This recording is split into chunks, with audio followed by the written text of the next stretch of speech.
Asa mo putas sa tanang panahon? Okay, sige. Nakoy pangutana ba? Yesterday we celebrated 128 years of Philippine independence. So ako pangutana karon mga kaigsunan, independence o gawas no na ba kita? Ha? Dili na to isulti kung giunsa ta sa mga Kastila, anana, kay nana man gyud ta. So gawas na bagid kita mga kaigsunan. Sa atong nasud karon, unsa may inyong nakita? We are in present of So ang pangutana sa gawas na ba kita sa unsa? Gawas na ba kita sa asa? Gawas na ba kita hain kita himong gawas nun? Sa unsa kita na himong gawas nun? Sa kankinsa kita na himong gawas nun? Karon mga kaigsunan, kalimta na to ang Independence Day, Philippine Independence. Naman sa katuig sa inyong pagka-Adventista. Ako, I was converted when I was 16. So, 56 naman ko. So, 40 years na ko. So, ang pangutana sa ako, sa inyo gawas no na ba ko? Gawas no na ba ko? O asa na ba ko taman sa akong pagkagawas no? Kamo mga kaigsunan, gawas no na ba mo? Ha? Or na-out na ba mo sa unsa may nakapa dili, unsa may nakapahimong bilanggo sa inyong kaugalingon? Sa asa ka mo na bilanggo? Mga kaigsunan. Kapobrihon. Ha? Gawas no na batas kapobrihon? Gawas no na batas sa ato ang Kapit na. ha?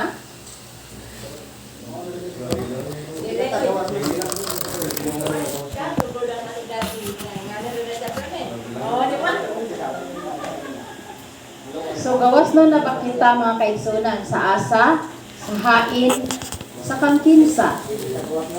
O kini nga mga pangutana mga kaigsunan, nagpadayon ni paghunghong sa atong tagsa ka mga igulungog.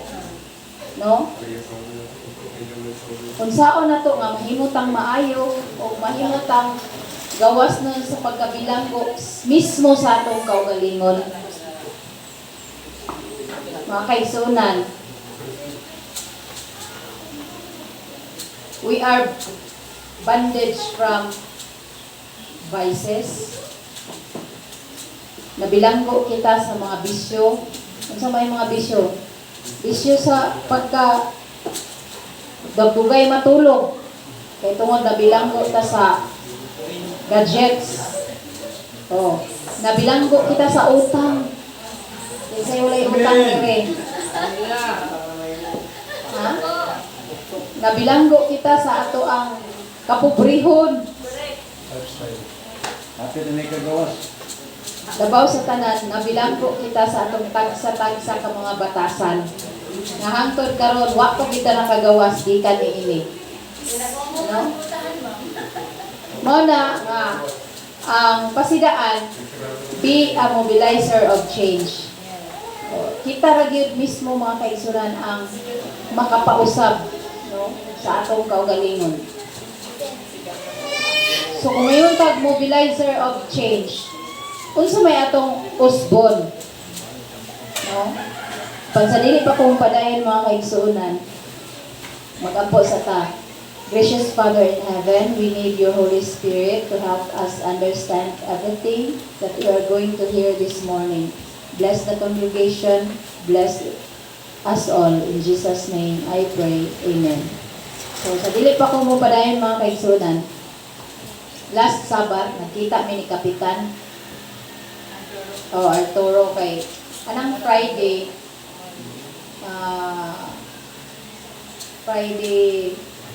June 6 dito mi sa iyang barangay kay nagkandak mi og food handlers training Since wala man siya, tatawagan ako siya, Kap, kanang mana ka ba sa inyong barangay, Kap, kanang basig malibre ninyo og snack sa umam na ako'y gibilin ma'am na kanya adto lang mo ma'am kay naman to'y kanang consultative meeting sa tanang mga barangay kapitan o basta barangay council tanan so okay ra Kap itong Sabado Kap pasensya na gid ka Kap sa umam pasensya na gid kayo ma'am kay wala dito hapon na gigibuhian ato ni Mayor ma'am niya kanang alas 6 na ko na siya nakauli. Ko, maukap. So, okay ra Kap kay successful raman po ang conduct sa ako ang training. So, anong gabi Sabado na no, nasa gabigel sila siguro sa katungnyara kung parinti raman ba ito ka ng kailam siguro mo ni Jimelo no? Pidiles, ihang ugangan ni Jimelo. So, hilong sa bayag hapon. Hilong ba siguro kayo sa kapitan? Ada magtabi-tabi o na. Pero, sadto sila kaya yung mga negative feedback. Kung yasta sa gasetan, kung ito naman yung napoy, ang nagsubi sa ako, lahi ko siya. Sa kapitan ba? Hindi ko palitay sa disco dito sa gasetan. Ako gitubag tong nag-ingon sa kong aw. Mubo ay siya palitay. Kalipay, the true happiness is in Christ na yun. Wala gilin ha. Sobrang nasubok ko mga kaigsunan. Na-shock ko ba nga. Pagkakadlaw, ilahang gitabang, tapos dili na gitabang kay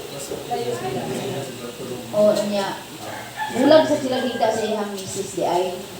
Huwag nga sa lain na kwarto ba. So, wala siguro siya makuha niya. Dito na di na siya sa Butuan. Nakuloy tayo nga ang kanang kapitan di patawag sa Butuan. Kalitra na siya patumba. So, di-dala siya sa hospital siguro. Di-ambulansya niya. Mato niya. At pang Lunes, Domingo man siya natapos kadlaw. Pagka Lunes, mulugsong siya kay magpa-check up na. So, ulahin na. So, pamay check upon pa. Wala na tanan. Nawala ng tanang balatian. So, mga to no. As in, patay. So, life is short lagi mga kaisunan. Naistorya pa ni mo anang gahapon. Pagkaugma, wala na. So, tapos, doon na yung isa ka babae na misulod sa among office ba. Tagamayag sa siya. Ano siya nga. Ano nga. Hello, okay, ma'am, patay na sa kapitan. Sabi ma'am, patay na ma'am niya. Kanang kuwan. Nakasulti mo ko nga. Sayang mo nga. Balaan mo gusto siya nga mag-ba. Pero naingon siya nga. Sa amo ma'am. Kaya wala bila ang mga bisyo ng bawal biga. Ano siya di? Dingga po ko. Hindi ko mabitaw. May mga tao ro karon makatuman sa way bisyo. Pero apod katuman sa ubang gisugo sa Ginoo. Napoy uban nga nakatuman sa lahi pud nga paagi, wa pud nakatuman sa pagbisyo. Moto nagkuan na mi ang Ginoo, ang sa Ginoo man, wa may reliyon makaluwas, wala bitaw. Wa may makaluwas na reliyon, ang Ginoo ra magimuluwas nato. Pero mas maayo dito nga og mawa man kaning kalibutan maandam itas tanang panahon para sa ano na istorya pa nimo pagka wala na so inaana ka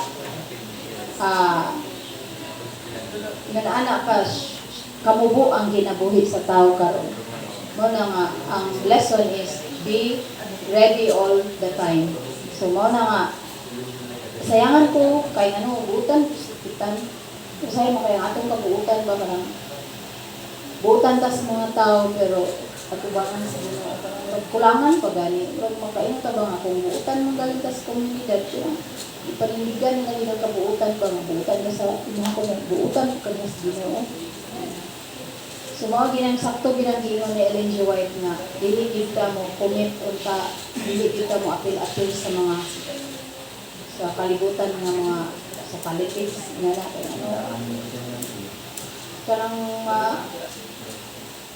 kuan ka ba, ma-pressure ka sa speed, ilang lang, ginagmay, ano. So, mauna no nga. Ato untang i-celebrate po ang atong kaugalingon sa pagkagawas nun. Gikan sa mga bisyo, gawas nun ta, gikan sa atong mga batasan nga mayaot. Gawas nun ta sa atong pagkatao mismo. No? Kunya, mahimo tang mobilizer of change. Na kanang, sige, kinahanglan magpositive na ko sa tanang panahon sa akong kinabuhi. Be a mobilizer of change na I want to change myself. Kunya, mahimo kong change akong tabangan ang iglesia nga mulambo. Help our church to rise. Help ourselves to rise. No? Help ourselves to improve. No? Usahay, mga batanon, dili lang ta nga kanta lang kita tama no. Mo-improve po ta. Sulay po ta promotional to ako pinanginan si Joy. Joy. I-explore po kuno ang ubang hiyas. Kay karang kanta hiyas ang diya nimo. Ang wala nimo mo imuhang i-explore. Mo promotional talk ka. Mo wali. Mo ampo. Dili lang kay sige lang kanta. Oh, mao naman na atong hiyas. Napoy muwali, napoy maayo mo sulti, napoy classmate mga kaigsunan, maayo kay mo sulti, pero maayo kay mo piano, pero pakanta ha. Ang iyang piano, di mo tungong sa iyang tingog. Ang iyang, ito, tinuog ginamang bing, doktor naman na siya, Alma man ko yan, Alma Jane. Yung kung kagana, bala mga ano, maayo kay siya mong tabi, maayo kay pagduyog niya, bigyan mo tunong iyang tingog. Yung kung kamao ta siya niya, hiring baya na no. Yan, nuta mo sa diha, di mo siya kamao sa widow good. So, dili siya makuan sa hearing ang iha, notes gyud iha. So, pagduyog, hala, di jud, batulong ang iyang tingog kambing. So, naay mga hiyas nga na, pero makuan na kung gina, ma-develop ra na siya.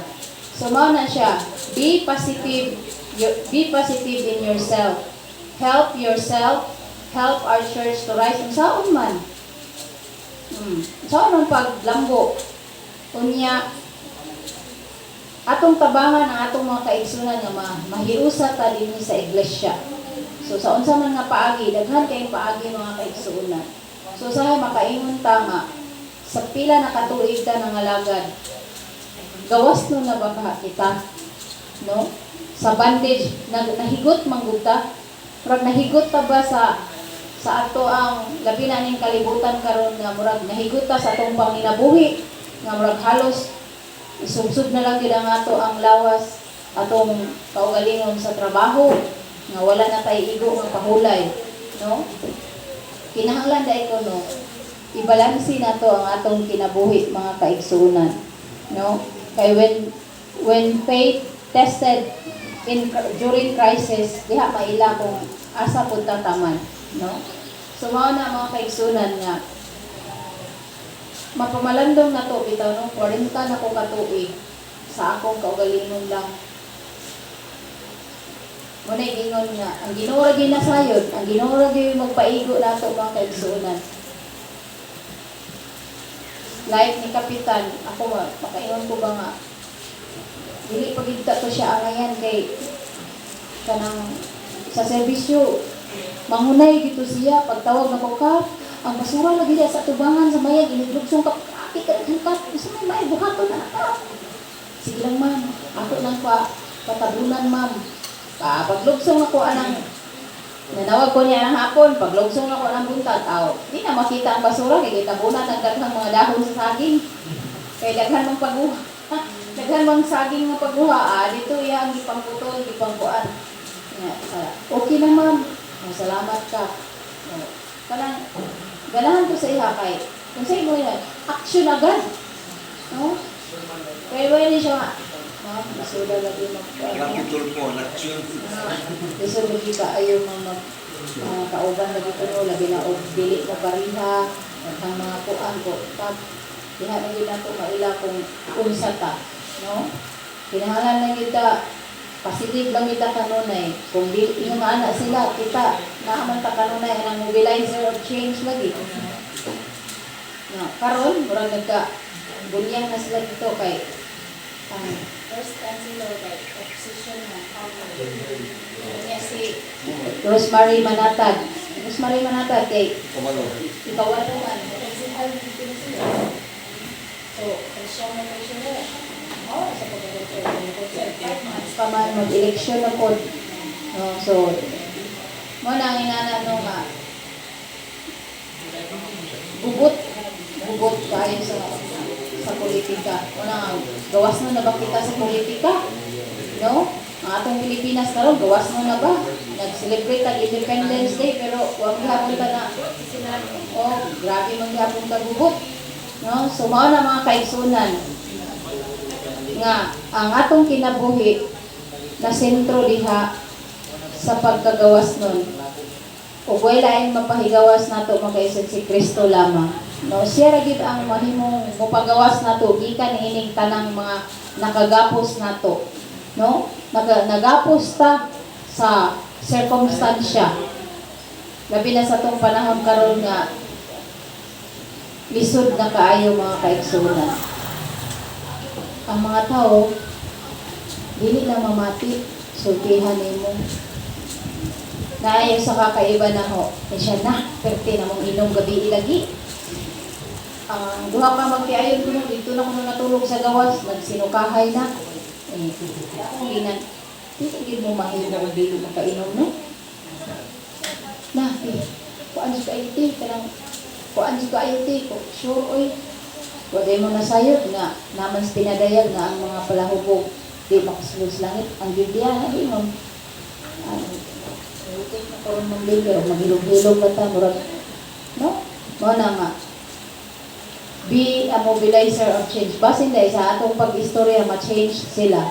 No? So, mo na. Kamu mga batanon, kinahanglan nga, mahimo mong mobilizer of change sa inyong mga kaamiga, higala, amigo ninyo, no? Nga ma-improve ang ilang kaugalingon, ma-improve pod mo, ma-improve pod ta, no? So, ang laktod nga pagkaistorya, magtinabangay kita para mahimutang magkahiusa, no? So, ang teksto mga kaigsunan sa Psalms 27 verse 1 nga ibasa ni Brother Sander, ngayon dito, the Lord is my light and my salvation. Whom shall I fear? The Lord is the strength of my life. Of whom shall I be afraid? So karon mga kaigsunan, kinsa man gyud ang ato ang gikahadlukan. Unsa man ang atong daghang gikitag kahadlukan. No? Unsa man atong gikahadlukan? Kung sa estudyante, mahadlok mabagsak, pero dili magtuon. Oh? Mahadlok mabagsak, pero dili magtuon. Si Tutay, ringon, si Joy, ante, akong score. Ano yung score yung ipakita? 53 over 100? Oh. Oh. Mahadlok mabagsak, pero dili magtuon. Oh. Muna nga, daghang kita di kahadlokan. Mahadlok ta nga unsa? Mahadlok ta di kapasaran eh. Oh, mahadlok ta di maluwas, pero di mo tarong pangalagad. Sa pagyod. Mahadlok ta nga unsa? Daghang ta gikahadlokan, mahadlok ta nga kita kabayad sa utang. Kanang utang gid mong mo ginay. Usahay mo dong luwasan ang kambo dong oy, bait na jud kayo. Sige lang ma. Ya. Kaya doon, maabot na gina. Sa atong lesson bitaw, mga setbacks, mga sakto gina. Na ako kong friend, nag-send ko doon message, no need to worry. No need to worry kuno. Kung di mo ginakalikayan, nga mabalaka ta. So, daghan kay tao, gikahadukan, gikabalakan, no? O na, nag-ingon dito nga, the Lord is my light. Ang Diyos mo ay akong kahayag o kaluwasan. The Lord is the strength of my life. Siya ang akong kusog. Of whom shall I be afraid? So, si kinsa ba akong ikadlukan? So, So wala gid ay kahadlukan mga kaigsunan kon unsa man ubos sa kondisyon kung magpabilin ta diha ni Kristo. So malas tong leksyon ba? Gitest ko dito sa Ginoo ang pagtuo sa mga disciples. Siya, nangangtana sila nga palihog. Wala ka ba nagpakabana diha? Oh, nga malunod na ta. Pagkahuman na to, kinsa man dahil ni siyang tawhana. So, wala gid sila makailan na Ginoong Hesus. Kinsa man dahil ning tawhana nga bisan ang hangin ug ang balod mihunong man. So kung kamo to mga kaigsunan naamos taliwala sa dagat, gamay na lang jutay malunod na. No? Kamay na lang yun. Malunod na yun. Nya, ang inyong hunahuna, patay na gid yani. No? Mora pa gid na tong hunahuna, malunod gid ron, patay na gid kung kamaong langoy. No? Inana ingon dayos Ginoong Hesus, kajutay ra ninyong pagtuo. So mao na mga kaigsunan, mo nang mahadlok ta kay kulang ta sa pagtuo. Kuwang tas pagtuo, kuwang pagsalig. Mo na nga wala paghihapon ta nakalingkawas gikan ni aning kahadlok sa kalibutan. No mo na paningkamutan na to nga mahimo tang mobilizer of change mismo sa ato ang kaugalingon. So, dili na nako tas-on mga kaigsunan ni akong mensahe kay mubo lang yun ni kay kung paason daw na to dili na masagtan. Manglihok na inyong lubot. No? Kaya ang inyong nahuna wala na sa akong mensahe kundi sa lawas nun nga pagkaon. So, usbon ako pagbasa. The Lord is my light and my salvation. Whom shall I fear? Pangutana niya, kinsa ba ako mahadlok? The Lord is the strength of my life. Of whom shall I be afraid? O, pangutana man ni siya. Sige noong, si kinsa ba akong kahadlukan? Ang Diyos ma akong kusog sa akong kinabuhi. Kinsa